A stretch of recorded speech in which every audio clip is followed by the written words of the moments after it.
Hello everybody, welcome back to Language Litigation Integration Part 91, Journalism and Activism. As always, I am Judge Plumplog, the sole resident and dictat of the great nation state of Brad. And today we'll be reviewing journalism and activism. I watched the Patrick Bet-David podcast 120 that was streamed this morning. It's January 21st, 2022 with James O'Keefe. And we'll be talking a little bit about Joe Rogan's response video. That'll be the next segment. I actually have to watch the video first. That'll be pretty useful. We have Elon Musk supporting idiots. Can't beat him, join him. Like dissolves like. Elon Musk, big idiot, supporting some more idiots. And then I'll tell you about my first lawsuit, in quotations, and other stories. So, James O'Keefe, who's a journalist and an activist, he runs Project Veritas. I was going to watch one of his videos. I'll probably do that for the next segment as well. But again, just talking points related to journalism. But what is the role of a journalist, a news media, or a reporter? All right, it's to report the facts. What happened? What's going on? No real opinions. That's really like the main general goal. They start off the conversation by asking Patrick Bet-David asked James if he's ever been afraid for his life. So I just have, what are the most dangerous countries to be a journalist in? And because James says, we will do anything for truth, and they're discussing the fear of death. Well, I guess that's me. That's in quotations, we will do anything for the truth, and then I just have my response to fearing death. But where are the most journalists killed? Between 2012 and 2016, we had 86 killed in Syria, 46 killed in Iraq, 37 in Mexico, 36 in Somalia, 30 in Pakistan, 29 in Brazil, 21 in the Philippines, 21 in Yemen, 20 in Afghanistan, 19 in Honduras, 18 in India, and 17 in Libya, for a total of 530. The most dangerous 2020 statistic, Mexico had between 8 and 10 journalists killed each of the past 5 years. So again, I don't know how many journalists are out there. Honestly, it doesn't strike me as too big of a number. Not to say that any journalist should be killed. It seems overall pretty safe, at least in developed countries. Again, I don't see Russia on this list, but I'm not sure how well everything is reported. Those are just some statistics I could find on that. My fear of death, again, not even trying to sound weird as a scapegoat, I can't imagine being afraid of dying. It's like, that is like the only thing I've ever thought about, again, being completely pushed out of the species. But we will do anything for the truth. I'm going to hold you to that, James O'Keefe. James O'Keefe talks about he's been served several depositions. He's never settled in court. I too, James, never settled in court. Well, for one, I can't go to court yet, but I certainly will not settle with anybody. So we will do anything for the truth. Your words, not mine. I'm going to hold you to that. What are the most viewed media outlets today? Just try to Google some statistics. Wasn't going to subscribe to Statistica, but Fox News was the most watched news outlet in the United States. Overall, it's BBC, which British something. BBC typically stands for something else. I tried to type that into my Xbox name that said it was inappropriate, so I don't know why a news station would be inappropriate. Everyone just gotta like some BBC, no? But for the United States ones, Fox had about 2.1. I don't know if that was a month or a year. If that's a whole year, that's atrociously low. And then CNN was next. It's MSNBC, meaning I get on YouTube and go on the trending channel. Mr. Beast's new video has 50 million views in 24 hours. So mainstream media versus podcasting or independent sources is already substantially on the independent side. Again, just getting some background facts. They raise the question, what is a friend? Again, on the basic level, it's a respect. It's engaging you. because Adam, I think his name's Adam Carolla, on one of the PBD regular host or owner or regular hosts, he says he collects friends instead of material things, which again, like a lot of people say, oh, you should just have a couple good friends. But I get what Adam's saying here. I collect friends instead of material things, which I think is good as long as they treat you well. Again, I've yet to successfully make a friend ever, like literally ever. But just someone who respects you, someone you engage in, someone you learn from. Do I think mainstream media is overtly and overly corrupt? No, I just flatly don't. Whether it's Fox, MSNBC, CNBC, CNN, BBC, and there's other popular news stations that just aren't on the United States, one in India, there's a couple other ones. But no, again, I think people have a tendency to push the envelope as long as they feel like they're in their pocket of right. As long as they can say, you know, conservative values, pro-life, and then I'm going to make a comment. As long as I can say, Constitution, then I can make a comment. I can say, social justice, then I make a comment.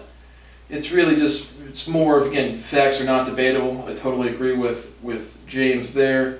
He says he doesn't really come from a political background at all, doesn't do the two-party system.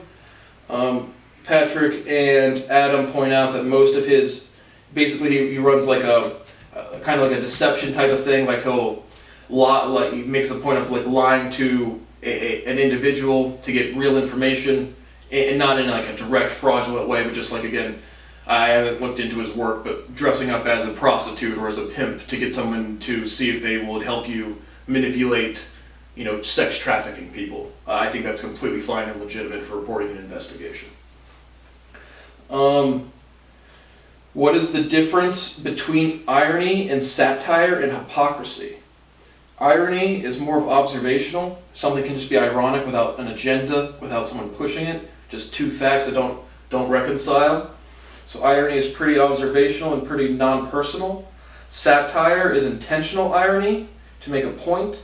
Hypocrisy is unintentional irony that that an individual does not want to fix. What offends people? I think these are all just questions that pop in my head as I watched the whole thing. What offends people? Genuinely bad things and unwanted truth, right? Go into a school, slaughter a bunch of kids like Sandy Hook, that should offend people because it's a genuinely bad thing. Telling somebody they should publish my paper because it's constitutionally obligated and it holds truth they don't want to have, that's just unwanted truth. And both of those things would offend people. But most of the time, it's unwanted truth. Or at least discrepancy of why people get offended is unwanted truth. What's the role of or responsibility of deception to uncover truth? Again, the example that he used I think is completely fine. If you get down to the point of fraud or endangering somebody else's life, that type of deception, it should be, again, common law based, something that seems profoundly off. And he talks about some of his things. Again, I haven't watched them, but being uncomfortable to do. Again, I don't think the way he described it that's bad, immoral, or illegal in any way. But I do think there would be some line where deception, again, endangering somebody else's life, substantial fraud would be bad to uncover truth. What is propaganda? It's just not even satire, but it's just an agenda. And manipulating facts to get the agenda you want. I would even say propaganda is more so manipulating shared insecurity or shared fear to get what you want. But really pushing an agenda. Then they talk about what is the relationship of the Constitution, the First Amendment, and disclosing donor information. What is the role of protecting sources of information? And then I just have source versus evidence. It doesn't really matter what your source is, it matters what evidence they produce. Let's just read the First Amendment again out loud, because he does reference the First Amendment here in its entirety. I should have had this pulled up. Oh gosh, sorry. Gotta scroll, but they make the point that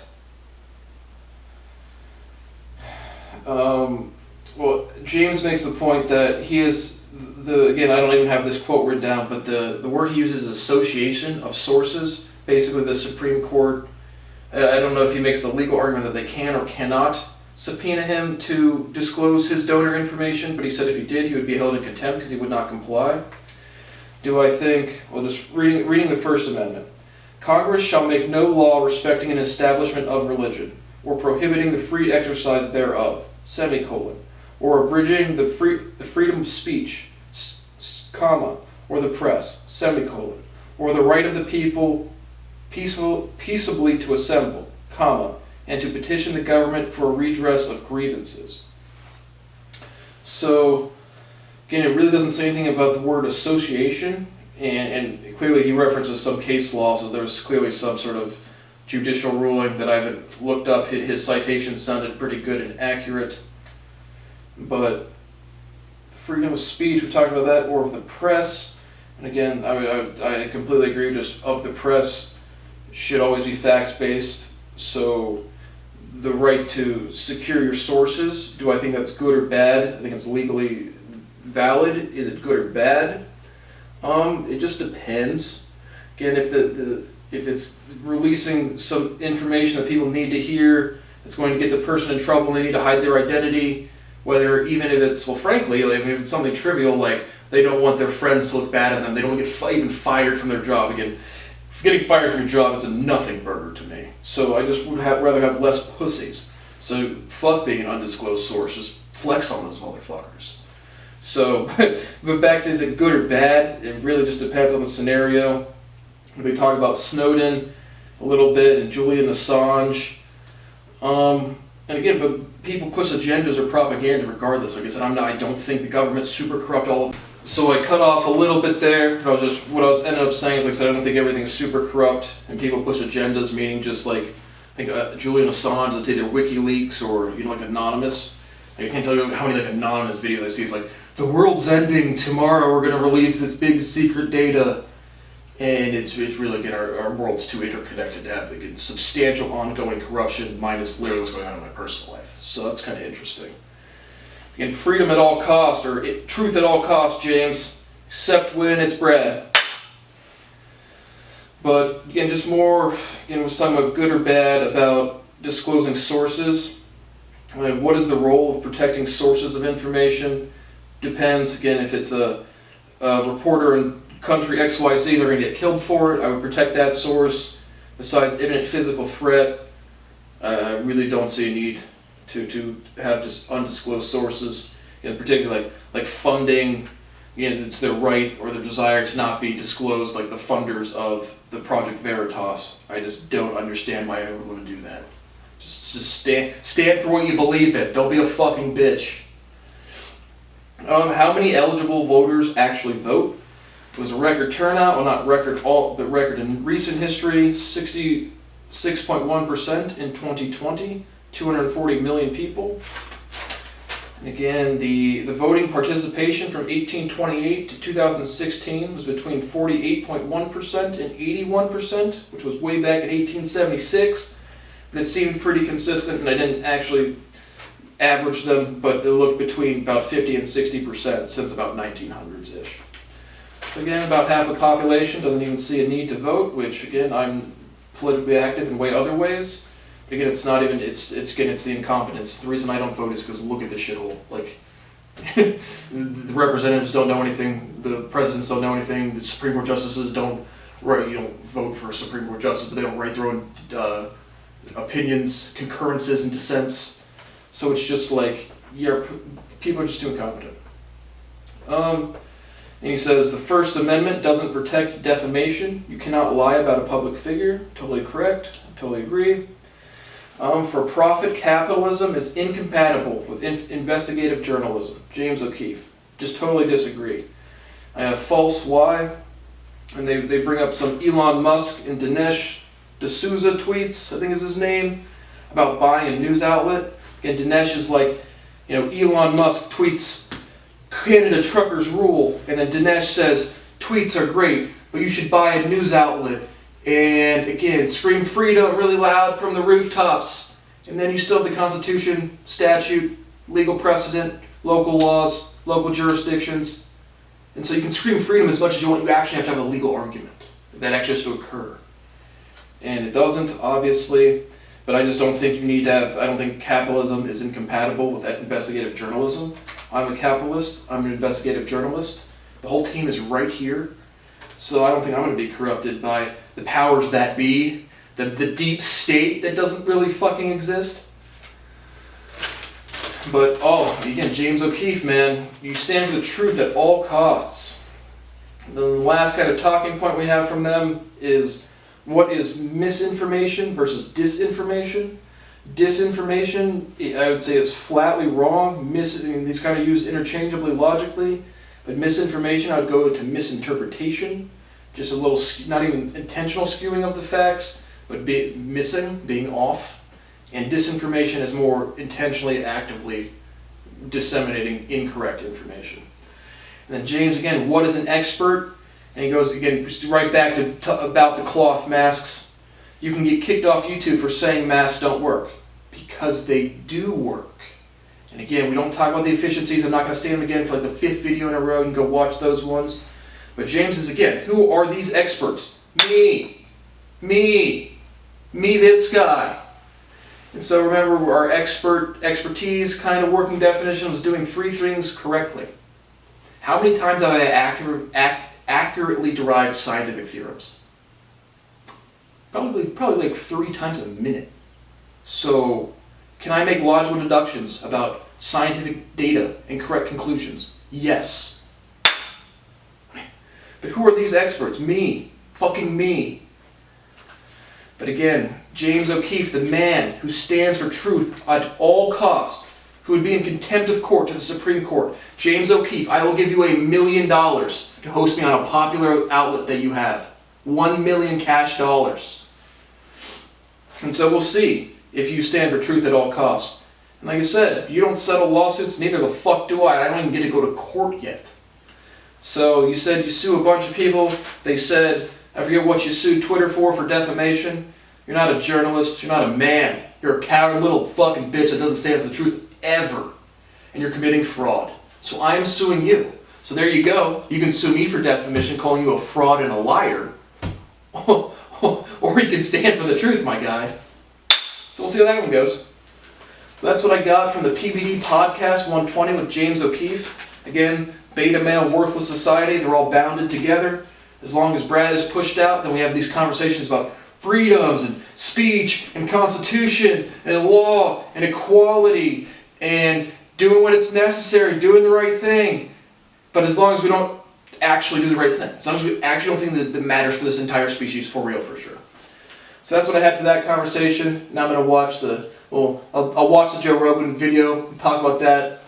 But Elon Musk again said the Canada Trucker for Retards convention raised $9.1 million on GoFundMe.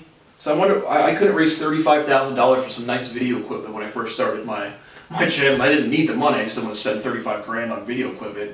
When you got people raising $9.1 million to literally yell freedom, who are constitutionally and legally illiterate and just illiterate in general. But yeah, again, there's just no values in this country. But Spotify responds to the COVID calls by saying they'll put a content advisory on anything discussing COVID. And Elon Musk tweeted out, Canadian truckers rule. Elon Musk, you are a fucking thief, a criminal, a piece of shit, a horrible speaker, and a wannabe scientist and an engineer. So, again, keep pushing the freedoms or go read the Constitution, you stupid fuck. Can you pronounce your kid's name yet? Probably not. So now, I'm going to watch the Joe Rogan video and I'm going to tell you about my first lawsuit and maybe another story. So I just watched the Joe Rogan apology video or response video. Again, I thought it was fine. I told you if I was a Spotify executive, I would not kick Joe Rogan off the podcast. Overall, do I think it does great damage? No. Do it does contribute to some stagnation, misinformation in general? We just talked. I think it does some damage, but really not substantial, not dangerous. Again, learning is an individual process. If people don't want to seek out other sources for themselves, then there's nothing you can do to those people. You can't reach those people, right? Brett Weinstein, got to help the groups that want to be reached. And those, so I would not kick them off. Do not think it's that big of a deal. I don't even really know if I've seen the clips they're talking about. I don't watch Joe Rogan because I don't watch Spotify. I just don't watch podcasts on Spotify. But I thought he apologized. He said he doesn't intentionally spread misinformation. And I think he's more misinformation than disinformation. But so I thought it was very cute, Joe. You can keep trying to have those interesting conversations. But I thought it was fun, although not much to say about that. But then my first lawsuit. So I'm telling you a story in lawsuit quotations, and then maybe another story. But age 16, again, my buddy Jimmy and I, at the same time we're doing the dumb shit, we're trying out for soccer teams, we're giving ourselves car oil tattoos, we're going to Aflac conventions to crash weddings, and so one day we want to get a job. And like any reasonable 16-year-old kid, the thought was, where are the hot girls going to be working at? So we applied to a couple places. We were thinking like restaurants, be like, waiters, get some waitresses, or, just a hodgepodge of things. And so going around to different stores to get job applications. So we go to American Eagle at Polaris Fashion Place, and we're there we get an application, we apply, and then we get an interview. It's going to be like a group interview, and there's 2 other people going to be interviewing with us. And so we're like, oh, cool. So we go in there in the interview, and the 2 people that are going to interview us are twin girls that are both very attractive. And I'm not going to say their names. I don't really remember their names, but somebody whose name who I do remember, who's kind of a friend, or certainly in the same social groups, actually dated her for years. But the point was we were going to get jobs, hopefully to find some girls. We go to their first interview, it was like a group interview together, 4 people, and there was just 2 very attractive girls. So we're like, yeah, American Eagle, this is the spot, this is what we're doing. So we both interview and we both get the job. Oh, I think all 4 of us got the job. The girls definitely got the job, I got the job, Jimmy got the job. Well, we didn't get, at least me and Jimmy, we didn't get shifts. So we were like all excited, we're going to be working next to these 2 hot chicks. And yeah, no. The first shift that I got, and again, I think I maybe worked 3 or 4 shifts at American Eagle. The first week I get a job, and this is like fall time. The first shift I get is literally Black Friday for like a 12 to 15 hour shift. And this is when we're 16. And so I go in there and I work that shift, and then I had another shift the next day, work that shift, and folding clothes. And then I go to get my not like my schedule for the next week, and I'm literally not scheduled. Okay, maybe it's a slow week. Go in the next week, see my scheduling. I'm literally not scheduled. and so they literally scheduled me for Black Friday. And again, I did not get to work with the hot chicks, not one bit. I got to work with and at the time I was 16, but like 33 to 35-year-old fat women bitching after the store closed while we're just cleaning up a shit show. And so I was pretty disappointed on getting the chicks at the American Eagle, but really just didn't get any shifts after. Like they just stopped scheduling me after 2 shifts. And so basically just quit, just said I'm done with this. This clearly not getting the hours.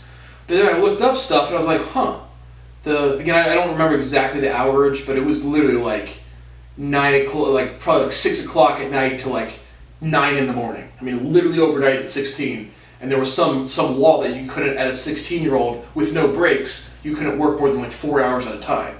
And I was completely oblivious because it was like my first job thing ever, and I got a 13-hour shift, completely illegal. So I figured that out, and I was like, fuck that, I'm gonna sue these people. So I wrote a letter, had my mom edit it, I wrote the whole thing, she edited a little bit, again just like the grammatical errors, I could have anyone read over a speech or writing, and sent it to the company. And a couple weeks go by, and we get a phone call, and it's like the CFO of American Eagle. And so we had this little proffer.